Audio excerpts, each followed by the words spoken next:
Close your eyes for a moment and picture London in the middle of the 19th century.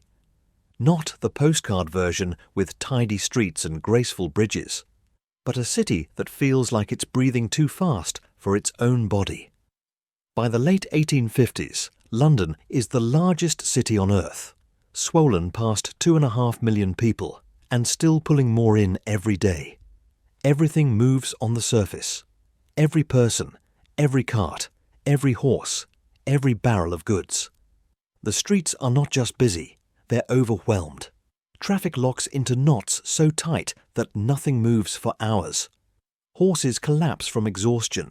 Omnibuses crawl forward one wheel turn at a time. And above it all hangs a permanent haze of smoke and grit, a reminder that this city runs on coal, muscle, and momentum. London is powerful, but it's straining, and the strain is starting to show in ways no one can ignore. What most people don't realize is that before London ever goes underground, it first has to admit something uncomfortable. The surface is failing. The old medieval street plan, stretched and patched for centuries, simply cannot cope with industrial-scale movement. The railways have already arrived at the edges of the city, bringing people in from farther than ever before, but they stop short. Trains pour passengers into massive terminals, and then those passengers spill straight into streets that were never designed to handle them. It's like emptying a river into a canal. The city feels it every morning and every evening when clerks, labourers and shop workers all try to move at once.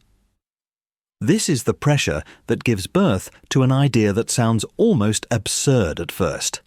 If London can't expand outward or upward fast enough, maybe it has to go down.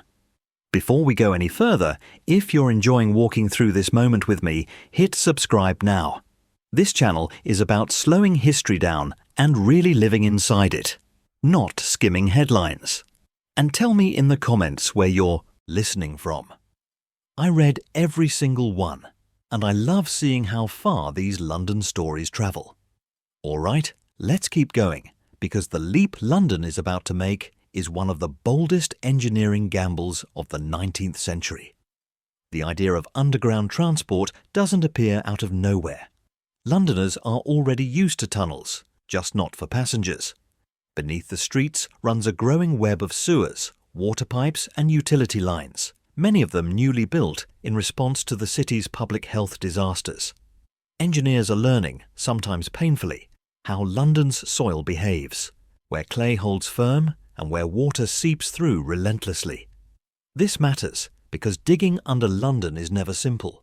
The ground is layered, heavy, and wet, and every cut risks collapse or flooding. Still, a handful of men begin to argue that a railway below street level isn't just possible, it's necessary. Among them is a railway engineer who understands that the problem isn't technology alone. It's public fear. Victorians are not automatically comfortable with the idea of being sealed underground, breathing smoke, trusting their lives to brick arches and iron rails. So the solution, at least at first, is compromise. Instead of deep tunnels bored far below the surface, the first underground railway will be built using a method called cut and cover. Streets are torn open, trenches dug, tracks laid, and then the whole thing is roofed over again. From above, it looks like controlled destruction. Roads vanish behind wooden hoardings. Shops suffer. Traffic becomes even worse, at least temporarily. But underneath, something radical is taking shape. The railway is being woven directly into the city's fabric, not as a separate world, but as an extension of the street itself. When the first section opens in January 1863, it connects Paddington to Farringdon, slicing across the northern edge of central London. This moment is easy to romanticize, but I want you to imagine it honestly.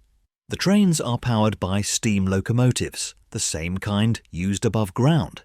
That means smoke. That means heat. That means the smell of coal trapped in enclosed spaces. Ventilation shafts are built, but they can only do so much. Contemporary accounts describe stations filled with haze, carriages warm and dim, and passengers stepping out with soot on their clothes. And yet, people come, in huge numbers. On the very first day, tens of thousands ride the line, not because it's comfortable, but because it's fast. It works. It cuts through congestion in a way nothing else can. What's important here is not just that London builds an underground railway, but that it commits to it. This is not a novelty ride or a one-off experiment. Almost immediately, extensions are planned. Branches are discussed. Connections are debated. The city senses that it has unlocked something transformative, even if the execution is still rough. Travel time becomes predictable in a city where unpredictability had ruled. Workers can live farther from their jobs. Businesses can draw customers from wider areas. The psychological map of London begins to stretch, even though the physical streets remain crowded. But this early underground is not yet the sleek system we imagine today. Stations are lit by gas lamps. Signage is inconsistent. Safety rules are evolving in real time. Signals are basic, and communication between trains relies heavily on human judgment. Accidents happen, though fewer than critics fear. What surprises many observers is how quickly the public adapts. Londoners complain, of course. They always do. They complain about smoke, about heat, about noise. And then they keep riding, because the alternative is still worse. Standing in traffic for hours teaches you to forgive a lot. As the 1860s turn into the 1870s, something subtle but crucial changes. The underground stops being an engineering curiosity and starts becoming a system. New lines push east and west. Interchanges emerge. Stations become recognizable civic spaces rather than improvised platforms. There's also a growing realization that steam is a dead end underground. It's tolerated, but it's not ideal, and engineers begin looking for cleaner, more controllable forms of power.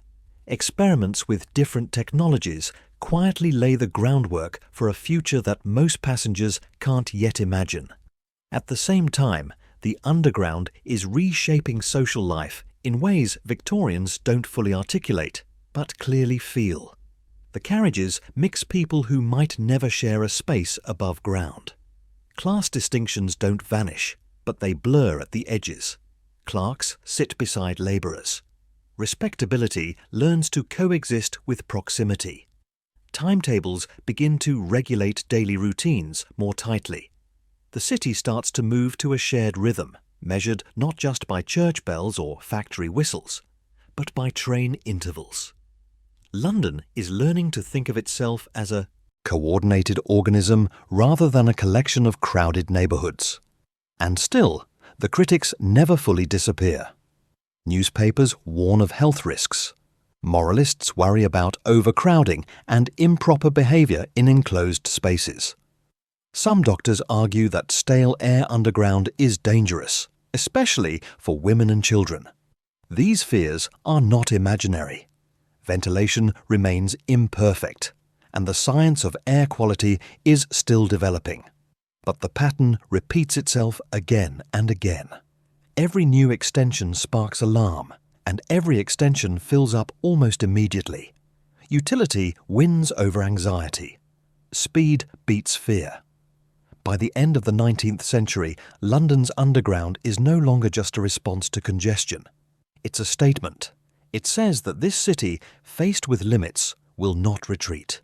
It will dig, reinforce, adapt, and push forward. The rails underfoot are becoming as essential as the streets above, and the idea of London without them is already starting to feel unthinkable. The underground has not solved all of the city's problems. Not even close, but it has changed what Londoners believe is possible. And this is where I want to pause, because the next phase of this story is where things accelerate. New technologies, new companies, deeper tunnels, and a very different vision of what underground travel can be. The leap from smoky cut-and-cover lines to something faster, cleaner, and more futuristic doesn't happen overnight, but when it comes, it reshapes the city all over again. When we left off, London had learned that going underground was not only possible, but necessary. What comes next is the phase where necessity hardens into ambition. By the 1870s and 1880s, the underground is no longer treated as a single bold experiment. It's treated as a living system that can be expanded, improved, and crucially, monetized. This is when competing companies enter the picture, each with their own routes, investors, and ideas about what underground travel should be. London doesn't build one unified network at first. It builds a patchwork, and that patchwork reflects the city itself, fragmented, competitive, and always negotiating space. The surface pressure never really eases. In fact, it gets worse. Railways continue to dump passengers into the city from ever-growing suburbs. Horse traffic increases. Streets are widened in places, but not nearly enough. By now, it's clear that surface-level fixes will never scale to meet London's appetite for movement. That realization pushes engineers to rethink the very depth of the railway. Cut and cover has limits. It's disruptive, expensive, and politically messy. You can't just rip open every major road without facing furious opposition. So attention turns to a more radical solution: deep-level tunnelling. Not just below the street, but far beneath it, where the city's daily life can continue undisturbed above. This is where technology finally catches up to imagination. Advances in tunnelling shields allow engineers to bore through London clay with far greater control and safety than before. The clay, dense and relatively stable when handled properly, becomes an unlikely ally. And alongside tunnelling comes a second breakthrough that changes everything: electricity. Steam underground had always been a compromise, something endured rather than embraced. Electric traction, by contrast, promises cleaner air, smoother acceleration, and deeper tunnels without choking smoke. In the late 19th century, this isn't science fiction, it's an engineering race. When the first deep-level electric railway opens at the end of the century, it feels like stepping into the future. Stations are smaller and deeper. Lifts carry passengers down instead of staircases that slope gradually from street level. The trains themselves move differently, faster and quieter, with none of the billowing smoke that defined earlier lines. For Londoners used to gas-lit platforms and steam haze, this is a revelation. Underground travel stops feeling like a necessary discomfort and starts feeling modern. What's fascinating is how quickly public perception shifts. The underground had once been treated with suspicion, even dread. Now it becomes a symbol of progress. Posters and advertisements lean into this image, selling speed, efficiency, and urban sophistication. Riding underground is no longer just practical. It's fashionable, especially for the growing middle class that sees mobility as a marker of status and opportunity. The city's identity begins to incorporate the idea that it is not only vast, but intelligently connected. This period also reshapes where and how Londoners live. With faster, more reliable transport, distance loses some of its meaning. Suburbs expand rapidly, marketed as healthier, cleaner alternatives to the crowded centre. Developers follow the rails, carving new neighbourhoods out of former fields and villages. The underground doesn't just respond to the city's growth, it actively drives it. Housing patterns, commuting habits, and even family life adjust around train schedules. London stretches outward, not in chaos, but along lines of steel and wire. Inside the carriages, daily life develops its own quiet rituals. Regular commuters learn where to stand, how to read without losing balance, how to share space with strangers without acknowledging them too deeply. This is a new kind of urban intimacy, one built on proximity without familiarity. You might sit inches from the same person every morning for years, and never exchange a word. That emotional distance becomes one of the defining features of modern city life, and it's born here, underground. The companies running these lines are not altruists. Fares are carefully calculated. Competition is fierce. Routes are planned not only for public benefit, but for profit potential. This sometimes leads to inefficiencies, duplicated services, and stations placed more for commercial advantage than passenger convenience. But it also fuels rapid expansion. Each company wants to claim territory to lock in future growth. London's underground map becomes a visual record of capitalist ambition layered over urban need. Safety and regulation struggle to keep pace. Signalling systems improve, but they're still evolving. Electrical standards are refined through trial and error. Incidents prompt inquiries, adjustments, new rules. What stands out reading the records is how much of this system is built while it's already in heavy use. London doesn't pause to perfect the underground before relying on it. It relies on it first, then improves it under pressure. That pattern, messy but effective, is very much in character for the city. By the 1890s, the underground is no longer optional infrastructure. It's essential. Entire areas depend on it for economic survival. Shops time their opening hours to commuter flows. Employers assume workers can travel farther and faster. The rhythm of the city is increasingly synchronized with train movements beneath the ground. Even those who never ride are affected by those who do. Surface congestion eases slightly in some corridors, only to fill again as demand grows. London learns that mobility doesn't reduce movement. It encourages it. What I find most striking about this phase is how invisible the transformation becomes to those living through it. There's no single moment where Londoners declare, "We are now an underground city." It happens gradually, almost quietly. A new line opens. A new station appears. A journey gets 10 minutes shorter. And over time, expectations shift. What once felt miraculous becomes normal. The underground slips into the background of daily life, which is exactly when you know it has truly succeeded.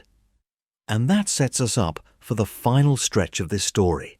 Because as the century turns, London faces a choice. Continue as a collection of competing lines, or begin thinking of the underground as a unified system, something that reflects the city as a whole, rather than its individual interests. That decision, and the forces that push London toward it, will shape the underground not just as transport, but as an icon recognized around the world. By the time London edges toward the final years of the 19th century, the underground is no longer just an engineering response to congestion or a playground for ambitious companies. It's become something more subtle and more powerful, a shared assumption. People plan their lives around it without thinking about the fact that, a generation earlier, it didn't exist at all.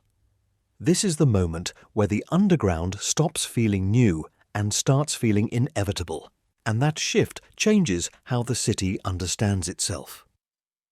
What's happening beneath the surface now mirrors what's happening above it. London is struggling with scale. The city has grown so large that informal coordination no longer works. Just as sanitation, policing, and public health are being pushed toward more centralized systems, transport begins to feel the same pressure. The patchwork network works, but only just. Lines don't always connect cleanly. Ticketing systems differ. Companies guard their independence fiercely, even when cooperation would benefit passengers. And yet, every year, more people depend on the underground to get to work, to return home, to keep the machinery of the city turning. This tension produces a quiet but important change in tone. Public discussion starts to frame underground transport less as a private venture and more as a public necessity. Newspapers debate fares, safety and overcrowding not just as business issues but as civic ones. Complaints about missed connections or poorly placed stations carry a new weight because they're no longer inconveniences for a niche group. They affect clerks, shopkeepers, factory workers, and office staff alike. When something goes wrong underground, the ripple spreads quickly across the city. Inside the tunnels and stations, design begins to matter more. Earlier lines were functional, sometimes crude, focused on getting trains running as quickly as possible. Now there's an increasing awareness that these spaces shape how people feel about the city. Station entrances become more deliberate. Signage improves. Timetables grow more reliable. Even small details, like clearer platform markings or better lighting, contribute to a growing sense that the underground is not just hidden infrastructure, but a public environment. A place where Londoners spend a portion of their lives, whether they want to or not. The deep-level lines accelerate this shift. Their very existence suggests confidence. Building far below the surface requires long-term thinking, significant capital, and faith that the city will continue to grow. Investors, engineers, and officials are effectively betting on London's future. And that bet pays off. Passenger numbers climb steadily.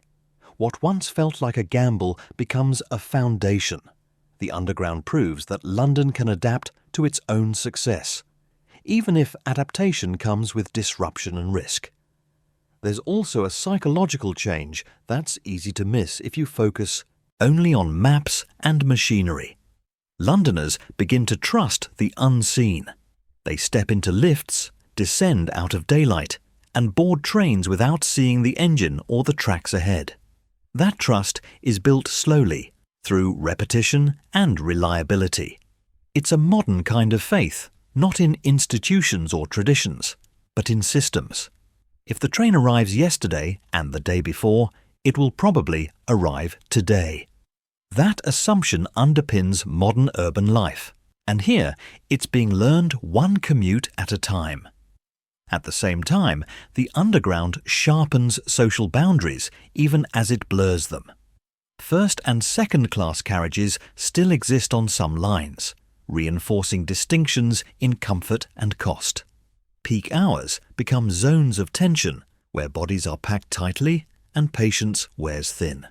Etiquette evolves not because it's taught, but because it's necessary. Where to stand, when to move, how not to stare. These unwritten rules spread quickly, passed along through collective habit. The Underground becomes a classroom where Londoners learn how to share space in a city that offers very little of it. Above ground, the impact is undeniable. Neighbourhoods near stations thrive. Property values rise. Shops cluster around entrances. Streets adjust their rhythms to the pulse of arrivals and departures. Entire districts become defined by their connection to the network. To live on the line starts to mean something tangible, a promise of access and opportunity. The Underground redraws the mental map of London far more dramatically than any official boundary ever could. What's striking is how rarely people stop to acknowledge the risk this all involved. Digging beneath one of the world's oldest, densest cities is never safe in an absolute sense. Tunnels pass under buildings, roads, and utilities. Any failure could be catastrophic. Yet construction continues, driven by demand that refuses to slow down. London doesn't wait for perfect certainty. It builds, monitors, adjusts, and builds again. That mindset, pragmatic and forward-leaning, defines the city as much as any monument. As the century draws to a close, there's a growing awareness that the Underground is shaping London's identity beyond its borders. Visitors remark on it. Other cities study it. The idea that a metropolis can function on multiple levels, with movement flowing beneath daily life, becomes part of how London presents itself to the world. It's no longer just a city with an underground railway. It's an underground city. And yet, for all this progress, the story is still unfinished. The system is powerful but fragmented, effective but uneven. It carries the marks of its origins in competition and improvisation. The question looming at the turn of the century is whether London will continue like this, or whether it will find a way to think bigger, to treat the underground not as a collection of lines, but as a single organism serving a single city. That question leads us directly into the final part of this story, where ideas about unity, identity, and the future of urban life begin to collide underground, setting the stage for the London we recognise today. By the time London steps into the final years of the 19th century, the underground has crossed a threshold that's hard to see while it's happening. It's no longer a solution looking for justification. It's a necessity that shapes decisions before anyone consciously acknowledges it. Employers assume it exists. Developers plan around it. Families choose homes based on it. The city's future is now quietly anchored to rails running beneath its feet, and that reality forces a deeper question to the surface. Who, exactly, is this system for? Up to this point, the underground has grown through competition and momentum rather than coordination. Different companies control different stretches, each guarding its interests, each responding to pressure in its own way. That approach built speed, but it also baked in inefficiencies. Passengers feel them in awkward interchanges, mismatched timetables, and fares that don't always make sense. What begins to change at the century's end is not the physical network so much as the way Londoners talk about it. Transport starts to sound like a public responsibility rather than a private convenience. The underground is discussed in the same breath as water, lighting, and sanitation. It's becoming civic infrastructure in the fullest sense. This shift doesn't happen because people suddenly become idealistic. It happens because the city has outgrown improvisation. London is now too large, too interconnected for fragmentation to remain tolerable. When one line fails, the effects cascade across neighbourhoods. When fares rise, entire districts feel it. When congestion worsens, productivity suffers. The underground has woven itself so tightly into everyday life that its weaknesses are no longer isolated problems. They're shared ones. And shared problems demand shared solutions. At the same time, the system's symbolic power deepens. Riding underground becomes one of the most universal experiences London offers. Accents mix. Classes overlap. The city's diversity compresses into enclosed spaces where everyone is subject to the same delays, the same jolts, the same announcements echoing down tiled platforms. This doesn't erase inequality, but it does create a common reference point. To complain about the trains is to participate in a collective ritual, one that binds strangers through shared frustration and shared dependence. What fascinates me most looking back is how quickly this dependence becomes invisible. Londoners stop marvelling at the fact that they can move under rivers, under streets, under buildings older than the railway itself. The underground fades into the background, which is the ultimate sign of success for any piece of infrastructure. When it works, you don't think about it. You only notice it when it doesn't. By 1900, the underground is already approaching that state. It's essential enough to be taken for granted, even as it continues to expand and evolve. The city that emerges at the turn of the century is fundamentally different from the one that existed before 1863. Distance means something new now. Time is measured differently. A journey that once defined where you could live or work has shrunk into a routine commute. London feels larger and smaller at the same time, sprawling in geography but compressed by speed. This paradox becomes one of the defining features of modern urban life, and London is among the first cities to live it at scale. It's also worth pausing to acknowledge the cost. Building underground is expensive, disruptive, and risky. Streets were torn apart. Neighbourhoods endured years of noise and dust. Workers laboured in dangerous conditions, often out of sight and out of mind. Progress here is not clean or painless. It's negotiated through inconvenience, accident, and persistence. That reality matters because it grounds the story. The Underground is not just a triumph of engineering. It's a record of what a city is willing to endure to keep moving forward. As the 19th century closes, the groundwork has been laid for what will eventually become the unified system we recognise today as the London Underground. The lines, the habits, the expectations, they're all in place.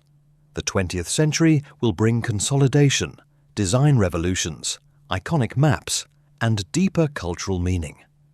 But none of that happens without this formative period, when London first decides that the future of the city doesn't just stretch outward, but downward.